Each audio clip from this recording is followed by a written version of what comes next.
दुनिया की सबसे भयानक बीमारी कौन सी है? मेरे पास लिस्ट है। ट्यूबरक्लोसिस।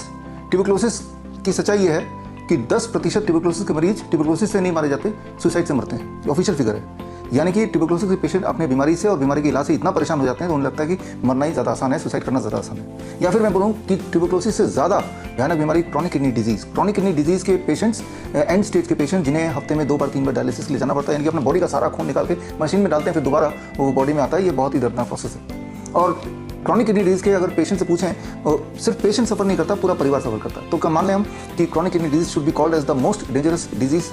लेकिन अगर हम बात करें कैंसर की, तो कैंसर के पेशेंट को आपने देखा है जो भयंकर तरह से उनके, मान लो ओरल कैंसर है, घाव ऐसे होते हैं जिसमें खून टपकता है और लिटरली कीड़े घूमते रहते हैं और वो भी गिर रहे होते हैं और बहुत ज़्यादा पेन में तड़पते हैं, कमज़ोर हो जाते हैं, वीक हो जाते हैं, वेट घट जाता है। तो हम मान लें कि नहीं, कैंसर सबसे ज़्यादा डेंजरस भयानक बीमारी बोल सकते हैं। या फिर हम बोलें ऑटिज़म की बात कर लें।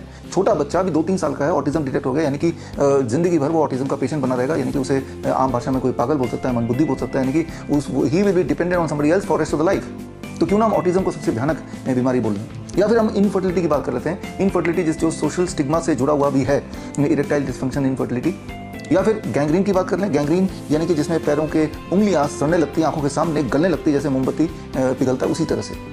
कौन सी बीमारी ज़्यादा भयानक है? मेरे हिसाब से ज़्यादा भयानक बीमारी है अज्ञानता। वो इसलिए क्योंकि अधिकतर लोगों को पता ही नहीं कि ये सारी बीमारियां ठीक हो सकती हैं, लेकिन जिस तरह से आप इलाज कराते हैं उससे ठीक नहीं हो सकता, ना ही किसी का ठीक हुआ है। क्या डायलिसिस से कभी क्रॉनिक किडनी डिजीज ठीक हुआ है? क्या कीमोथेरेपी से कभी कैंसर ठीक हुआ है?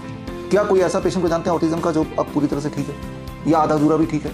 या कोई ऐसा पेशेंट जानते हैं जो पहले इनफर्टाइल था, फर्टिलिटी आ गई, पहले इरेक्टाइल डिसफंक्शन था, वो ठीक हो गया?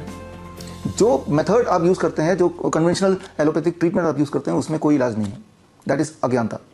तो करना क्या होगा? मेरे पेशेंट ठीक होते हैं, डॉक्टर BRC के प्रोटोकॉल जो फॉलो करते हैं वो घर पे रह के ही ठीक होते हैं। और इतनी भयानक दिखने वाली बीमारी का आसान से आसान इलाज अवेलेबल है, वो भी एविडेंस बेस्ड। तो खैर 23 जुलाई यानी कि चंद्रशेखर आज़ाद जयंती, बाल गंगाधर तिलक जयंती के दिन 11 बजे दिल्ली के one of the biggest auditorium, Shri food auditorium में मेरे इस तरह के पेशेंट्स जो अलग अलग भयानक बीमारियों से को झेल रहे थे, एलोपैथिक इलाज करा रहे थे, अपनी हालत बद से बदतर बना रहे थे, और वो हमारे संपर्क में आते हैं या इस तरह के वीडियो के संपर्क में आते हैं और घर पे ही अपना इलाज कर लेते हैं, पूरी तरह स्वस्थ हो जाते हैं। तो ऐसे पेशेंट्स आपसे मिलने आ रहे हैं।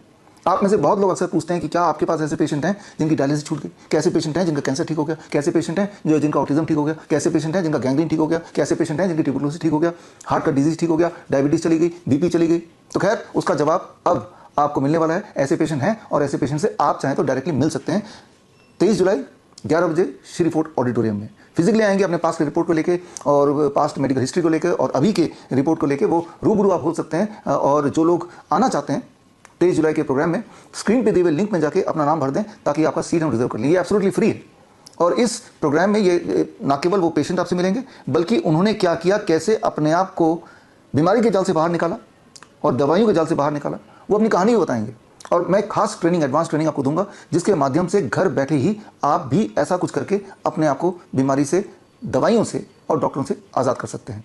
जो लोग आ नहीं सकते तो घर बैठे ही आप मुझसे जुड़ सकते हैं लाइव www.coronakaal.tv में 11 बजे आप जुड़ जाइए। तो ये ट्रेनिंग घर बैठ के भी ली जा सकती है। इस ट्रेनिंग में अगर आप फिजिकली आना चाहते हैं तो रजिस्ट्रेशन आवश्यक है। स्क्रीन पे दिए हुए लिंक में जाकर रजिस्ट्रेशन करना जरूरी है, नहीं तो number of seats limited, 2000 seats हैं। कहीं ऐसा ना हो कि आपको सीट्स ही ना मिले। और इस ट्रेनिंग में जब आएंगे तो जब वापस जाएंगे तो आपको 500 पेज का एक रेफरेंस बुक मैं आपको दूंगा। That is free, everything is free. और उस बुक का मकसद ये है कि जो भी आपने ट्रेनिंग में सीखा और जो भी आप घर में करना चाहते हैं उसके सारे इंस्ट्रक्शन, क्यों करना है, क्या नहीं करना है, डायग्नोस्टिक कैसे करना और किन डायग्नोस्टिक भरोसा करना है, किस पे नहीं, ये छोटी छोटी इंपॉर्टेंट बातें जिनका जानना समझना आपके लिए ज़रूरी है। After all it is a matter of your life and death. तो खैर हम मिलेंगे 23 जुलाई सुबह 11 बजे श्री फूड ऑडिटोरियम में, या फिर ऑनलाइन हम जुड़ेंगे। All the best, thank you, जय। बड़ी से बड़ी बीमारी का आसान से आसान इलाज घर बैठे ही हो सकता है। अधिक जानकारी के लिए कॉन्टैक्ट करें nearest doctor BRC clinic @home।